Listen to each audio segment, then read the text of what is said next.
Welcome lovers, welcome to the physics lover Kumar YouTube channel. Physics की दुनिया में आप सभी लोगों को स्वागत है। मैं आशा करता हूं कि आपने पिछले लेक्चर जो हमारे इलेक्ट्रोस्टैटिक्स के जेईई मेंस और नीट से रिलेटेड थे उन्हें आपने कर लिया होगा।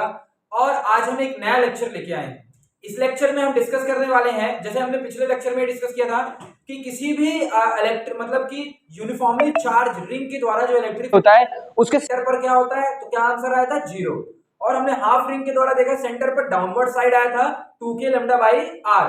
फिर हमने 1/4 रिंग के द्वारा देखा था, बोला था कि इधर side k lambda by R और नीचे side k lambda by R और दोनों का रिजल्टेंट वेक्टर निकाल रहे थे। तो आज की वीडियो में हम ये देखने वाले हैं कि जैसे मान लीजिए ये रिंग है, ये रिंग है, समझना बात को, ये रिंग है और यहाँ एक्सिस पर एक चार्ज रखा हुआ है। तो इस रिंग के द्वारा यूनिफॉर्मली चार्ज है रिंग, उसके द्वारा जो यहां पर लग रहा होगा इलेक्ट्रिक फील्ड वो कितना आएगा उसे डिराइव करेंगे और इसमें ग्राफ भी बना रहे होंगे और एक इंपॉर्टेंट क्वेश्चन कर रहे होंगे। चलिए स्टार्ट करते हैं। इसका डेरिवेशन बहुत ज्यादा इंपॉर्टेंट है, क्योंकि इसका डेरिवेशन यदि आपसे नहीं बनता है तो आप ये हो सकता है मे बी आप पॉसिबिलिटी ये है कि आप कई सवाल नहीं कर पाएंगे, क्योंकि डेरिवेशन की मदद से कई सवाल किए जाते हैं। तो देखिए हमारे पास क्या है, हमने सबसे पहले एक रिंग बनाया, ये है एक रिंग, ये है इसका सेंटर और इस रिंग से सेंटर की यहां पर हमारे पास एक रखा हुआ है। यहां पर हमें इलेक्ट्रिक फील्ड निकालना है और जहां पर इलेक्ट्रिक फील्ड निकालना होता है वहां पे हम एक चार्ज अपने आप समझ लेते हैं कि वहां पे वाले चार्ज नहीं दिया है, लेकिन वहां पे कौन सा चार्ज होगा, टेस्ट चार्ज होगा। और टेस्ट चार्ज की वैल्यू कितनी होती है, 1 होती है, 1 कूलम। ये जो हमारा जो ये बना हुआ है पूरी रिंग है, रिंग का जो टोटल चार्ज है वो कितना दिया हुआ है, Q दिया हुआ है। अब इस रिंग के द्वारा भैया यहां पर मुझे इलेक्ट्रिक फील्ड निकालना है। तो मान लेते हैं कि ये जो दूरी है वो x दी हुई है, ठीक है, थोड़ी देर के लिए मान लेते हैं कि ये दूरी दी हुई है वो x दी हुई है। तो अब रिंग के पूरी रिंग के द्वारा आप इस रिंग को ऐसा समझना, ये गोला समझना, ये गोला हो गया और यहाँ पॉइंट हो गया, ऐसा समझो, ये पूरा एक गोला हो गया, एक गोला और यहाँ ये पॉइंट हो गया। इस पॉइंट पर निकालना है, तो अब इस पॉइंट पर निकालना है, जैसे इस पॉइंट पर अगर इलेक्ट्रिक फील्ड निकालना है तो इलेक्ट्रिक फील्ड इस पॉइंट के द्वारा भी आएगा, इलेक्ट्रिक फील्ड इस पॉइंट के द्वारा, इस पॉइंट के द्वारा, इस पॉइंट के द्वारा, इस पॉइंट के द्वारा, इस पॉइंट, ऐसे करके सभी छोटे छोटे पॉइंटों के द्वारा यहाँ पे इलेक्ट्रिक फील्ड आएगा।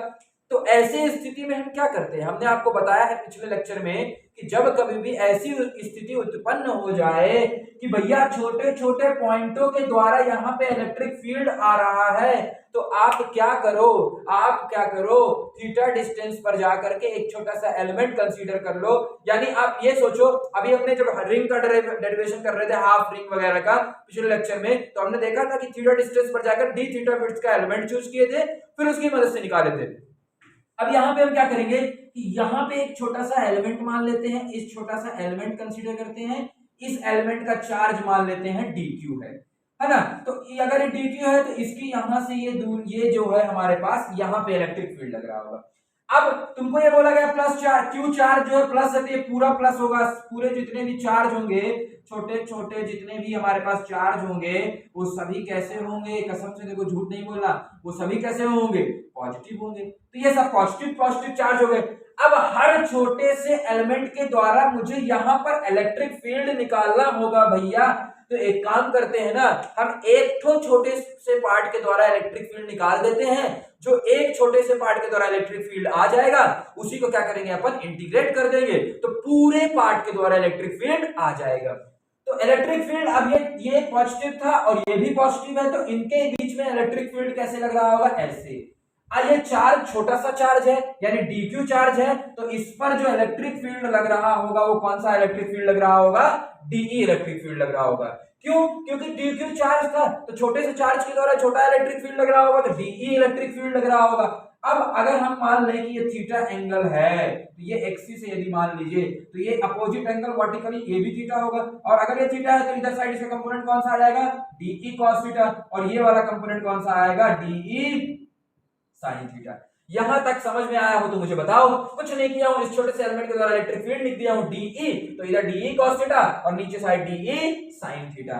सिमिलरली अगर मैं बात करूं, अगर मैं बात करूं यहां पे कि अब कौन, ये दो कंपोनेंट आ रहे हैं, क्या दोनों कंपोनेंट ऐड होंगे या फिर कोई कंपोनेंट कैंसिल हो जाएगा। तो ये सोचो आप लोग, अगर जिस प्रकार यहां पे एक छोटा सा चार्ज है उसी प्रकार यहां पे भी तो एक छोटा सा चार्ज होगा, तो तो अगर ऊपर वाले चार्ज के कारण ऐसे आ रहा है, तो इस वाले चार्ज के कारण मान लेते हैं कि इलेक्ट्रिक फील्ड हमारी जो होगी, इस वाले चार्ज के कारण जो हमारी इलेक्ट्रिक फील्ड होगी वो हमारे पास ऐसे होगी, इधर साइड होगी हमारे पास डीई, डीई इधर साइड होगी, तो उसका इधर साइड एक कंपोनेंट और इधर साइड एक कंपोनेंट डीई साइन थीटा, यानी ऊपर और नीचे वाले कंपोनेंट तो क्या हो जाएंगे, कैंसिल आउट हो जाएंगे। ऊपर वाला डीई साइन थीटा और नीचे वाला डीई साइन थीटा क्या हो जाएगा हमारे पास, कैंसिल आउट हो गए हैं। तो हमारे पास केवल और केवल नेट क्या आ जाएगा, डीई कॉस थीटा। अब तुम लोग सोच रहे होगे भैया यहाँ 2 डीई कॉस थीटा आ रहा है, तो क्या 2 डीई कॉस थीटा से इंटीग्रेट कर दे?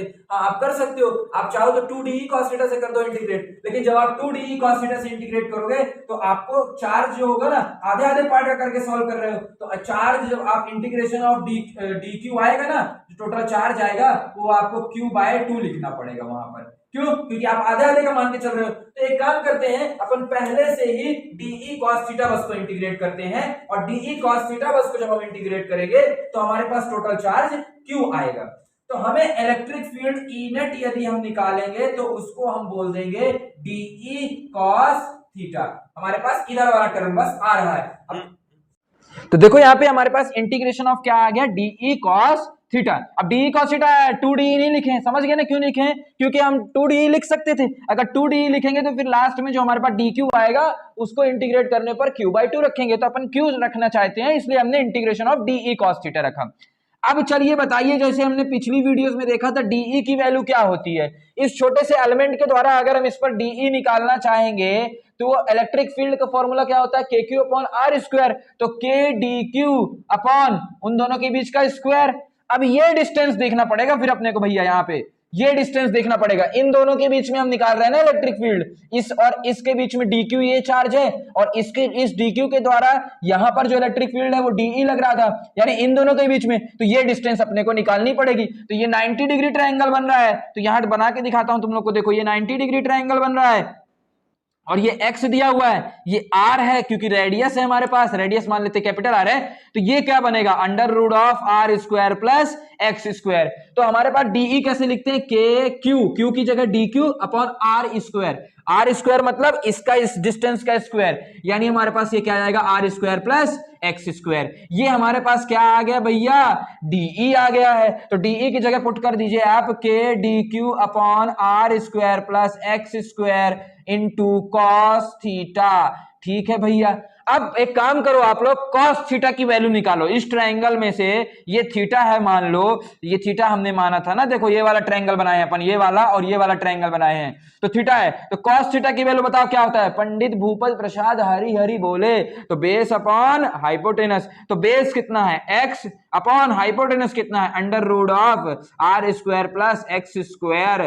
तो कॉस थीटा की जगह भैया हम ये लिख सकते हैं, तो इसको आगे सॉल्व करो, क्या आ जाएगा आपके पास, के है ना, D Q upon R square plus X square, और नीचे साइड ये हमें कॉस थीटा की वैल्यू कितनी है, X upon R square plus X square की पावर 1/2, रूट का मतलब 1/2, तो ये हो गया, इसे इंटीग्रेट कर रहे हैं। अब भैया आपने सिखाया था कि जब कभी भी इंटीग्रेशन करते हैं और जो चीज कांस्टेंट होती है वो चीज बाहर आ जाती है, तो अब आपको बताना है के तो कांस्टेंट ही होगा, के तो कांस्टेंट है, बताओ हाँ है ना, कांस्टेंट टर्म, जो कांस्टेंट टर्म कौन कौन सी होगी हमारे पास, जो चेंज नहीं हो रही, हर बार से सही वही रहेंगी, के कैपिटल आर यानी रेडियस रिंग की, वो भी हमेशा वही रहेगी।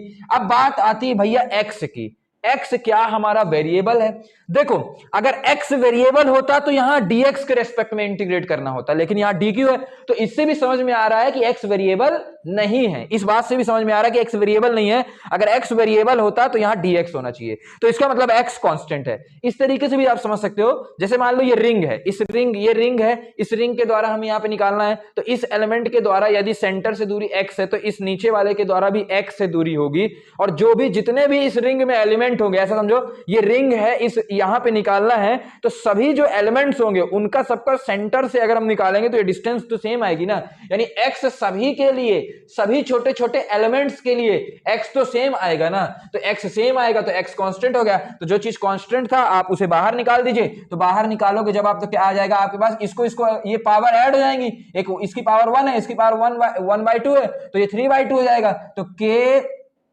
x upon R square plus X square की पावर 3/2 2 और इंटीग्रेशन ऑफ dq। dq का इंटीग्रेशन का मतलब होगा कि सभी छोटे छोटे एलिमेंट्स को जोड़ करके पूरा चार्ज बता दो। तो पूरा चार्ज तो भैया q है, कैपिटल q है। तो यहां से हमारे पास क्या आंसर आ गया, यहां से हमारे पास आंसर आ गया कि इंटीग्रेशन ऑफ dq जो है वो कैपिटल q होगा। तो ये हमारे पास k capital q into X upon R square plus X square की पावर 3/2, ये इलेक्ट्रिक फील्ड एट एक्सिस आ गई है ना। तो इसे रट लो आप एक तरह से, पहले ये फॉर्मूला रट लो कि एक्सिस पर क्या फॉर्मूला आता है, K Q X upon under root of sorry K Q X upon R square plus X square की पावर 3/2। ऐसे रटना है 4-5 बार आपको, K Q X upon R square plus X square की power 3/2, K Q X upon R square plus X square की power 3/2। Axial पर formula ये आ रहा होता है। कैसे निकाले हैं, इंटीग्रेट करके, इंटीग्रेट करके सिंपल टर्म्स में हमने निकाल लिया है। बहुत इजी था। मेन फॉर्मूला आपको याद रखना है, डेरिवेशन तो सिंपल है, सभी की तरह कर दिया हमने। मेन आपको फॉर्मूला याद रखना है, K Q X upon R square plus X square की पावर 3/2। नीट में तो डायरेक्ट फॉर्मूला बेस्ड क्वेश्चंस कई बार आए हैं और इवन जेई मेंस में भी कई बार फॉर्मूला बेस्ड आए हैं। एडवांस में बस थोड़ा सा क्या होता है, डेरिवेशन पार्ट अपने करना होता है, बाकी जेई मेंस और नीट में तो हमारा डेरिवेशन इसी से फॉर्मूला पार्ट से काम हो जाता है। अब चलिए थोड़ा सा हम इसका फॉर्मूले की मदद से अपन ग्राफ बनाने की कोशिश करेंगे। ग्राफ बनाने से पहले ना मैं आपको उस फॉर्मूले को थोड़ा सा बताता हूं। तुम्हें ये तो पता है ना कि जब सेंटर में इलेक्ट्रिक फील्ड निकाल रहे होते हैं यूनिफॉर्मली चार्ज रिंग के द्वारा, तो वो जीरो आती है। तो देखो वो कैसे आती है जीरो, अब इसी फॉर्मूले से बताता हूं मैं आपको एक बार, है ना। जो इलेक्ट्रिक फील्ड का फॉर्मूला है हमारे पास, एक्सिस पर वो कितना आया है बताओ, K Q X upon R square plus X square की पावर 3/2।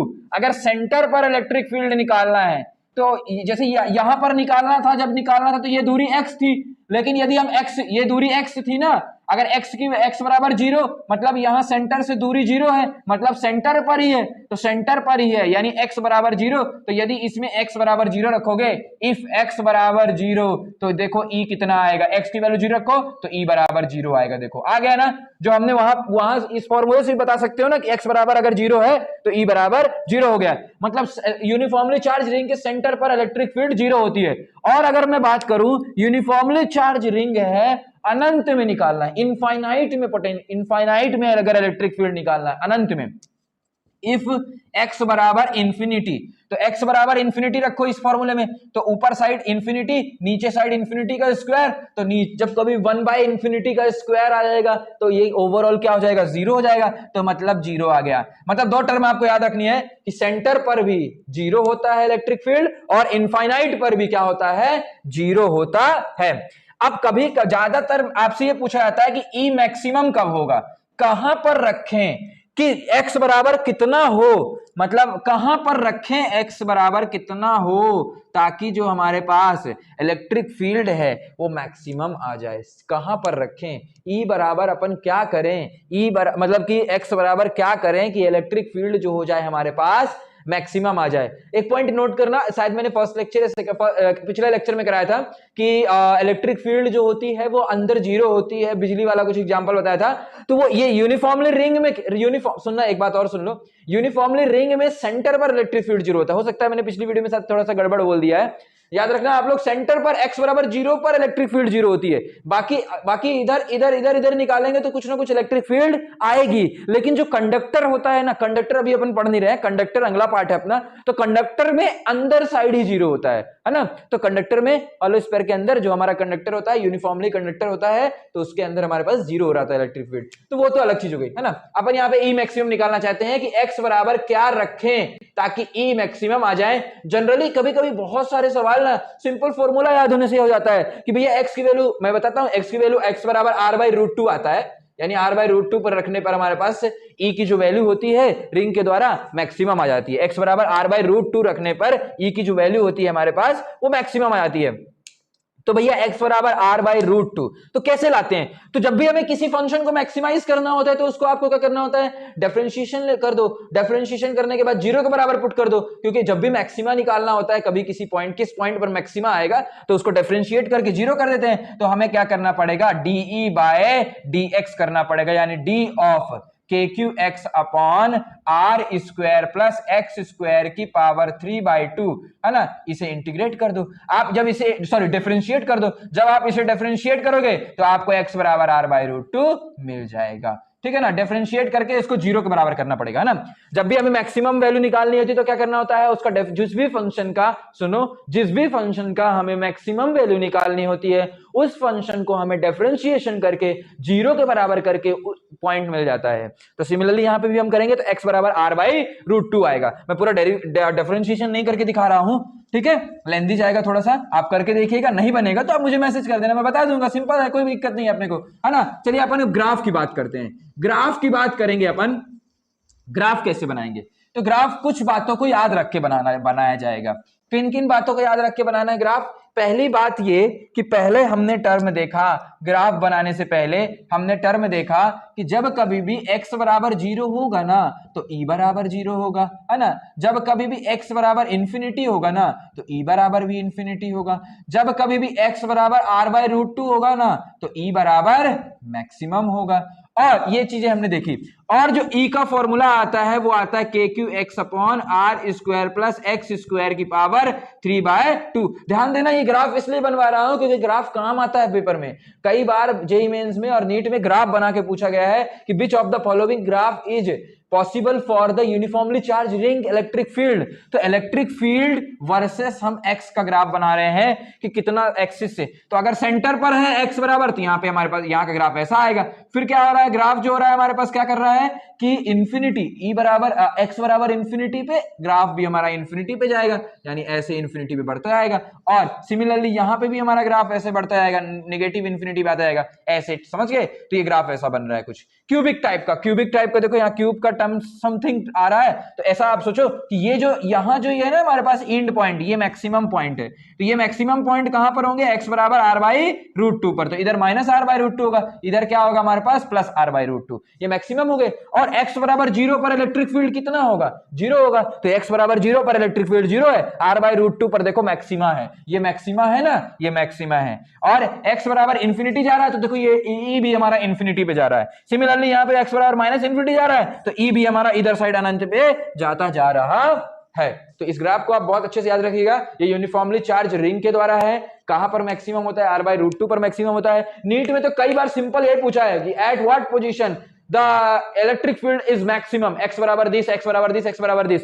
तो बच्चों को याद रहता है, खटाक से आंसर लगा दो, x बराबर r/√2, ठीक है ना। ये फॉर्मूला याद रखना, इस फॉर्मूले से पूछ लेगा कि x बराबर x की वैल्यू दे देगा कि x बराबर r/√3 पर वैल्यू निकालो, या x बराबर 2r पर वैल्यू निकालो, x बराबर 3r पर वैल्यू निकालो। तो आप x की जगह पुट करके वैल्यू निकाल के इलेक्ट्रिक फील्ड की वैल्यू निकाल सकते हैं। तो बहुत ही आसान सवाल था, मतलब बहुत ही आसान है ये टॉपिक। एक और सवाल, चलो एक सवाल देखते हैं। हमसे पूछा गया है कि टाइम पीरियड की वैल्यू निकालनी है। क्या निकालना है अपने को निकालना है टाइम पीरियड की वैल्यू निकालनी है। अच्छा भैया टाइम पीरियड की वैल्यू निकालनी है कि तो कैसे निकालेंगे, चलो देखो सवाल क्या दिया है, एक सेकंड लेट मी सी। क्वेश्चन गिवन है हमारे पास कि एक रिंग है ना, एक रिंग है हमारे पास, एक रिंग है, उसके कितनी दूरी पर हमारे पास x दूरी पर एक चार्ज रखा हुआ है, x दूरी पर एक चार्ज रखा हुआ है, -q चार्ज रखा हुआ है। ध्यान देना, समझना बात को, ध्यान देना, -q चार्ज रखा हुआ है। तो -q चार्ज रखा हुआ है, यदि -q चार्ज रखा हुआ है और इसका मास जो है, इसका मास m दिया हुआ है, और हमसे क्या पूछा है, find the time period of the oscillation of, इसका टाइम पीरियड पूछा है ना, फाइंड द टाइम पीरियड है ना। तो टाइम पीरियड है ना, टाइम पीरियड निकालना है अपने को। तो टाइम पीरियड तब आता है जब हमारे पास, जैसे इलेक्ट्रिक फील्ड का फॉर्मूला क्या होता है बताओ, electric field is equals to F/Q होता है। तो टाइम फोर्स जो होता है अगर हमारे पास kx के फॉर्म में आ जाए तो वो तो हमारे पास वो ऑसिलेशन मतलब कि SHM टाइप का कर रहा होगा। SHM कब करता है, SHM तब करता है ना कि जब फोर्स x के टर्म्स में आ जाए। तो फोर्स की वैल्यू हमें निकालना होगा।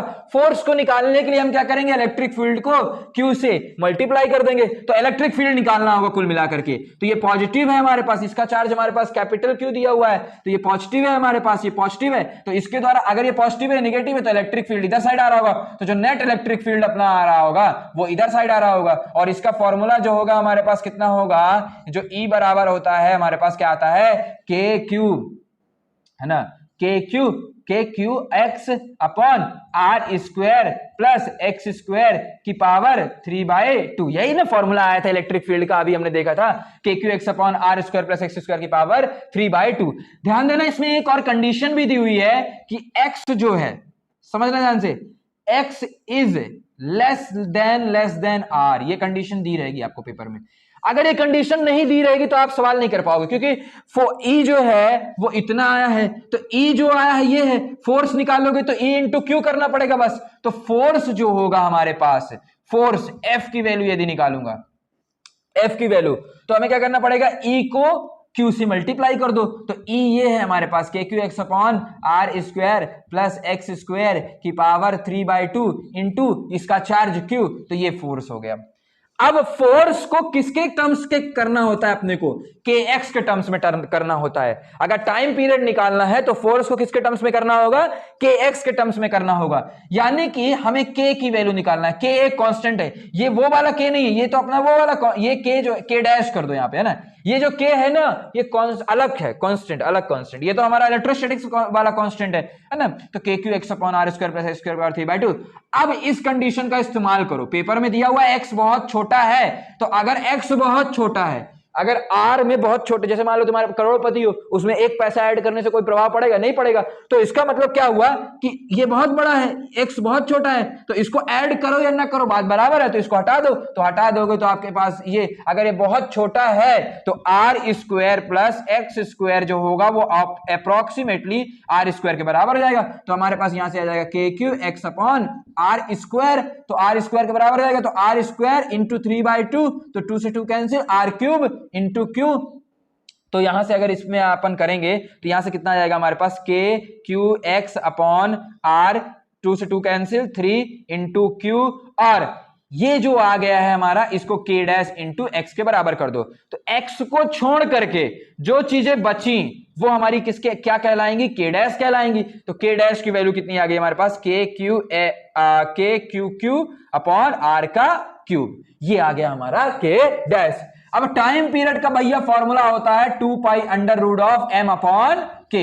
मास की वैल्यू एम दी हुई है, के मतलब यहां पे के पता है कौन सा के होता है, ये जो कांस्टेंट आता है फोर्स वाला, तो यहां पे इसकी वैल्यू पुट कर देना आप। तो टाइम पीरियड का फॉर्मूला आंसर आ जाएगा 2 pi under root of M upon, इसकी वैल्यू कितनी दी है, K capital Q small Q R का क्यूब, ये हमारा आंसर आ जाएगा। आर का क्यूब चाहो तो आप एक आर अंदर रखो और एक बाहर निकाल दो।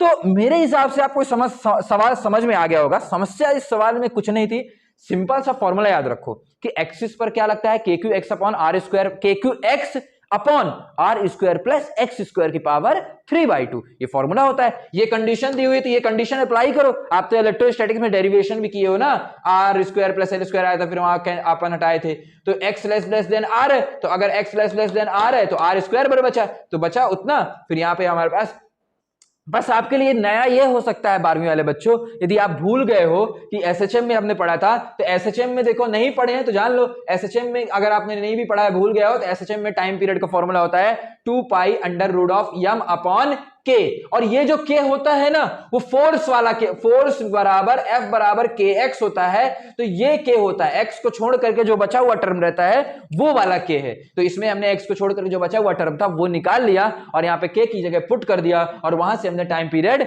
निकाल लिया।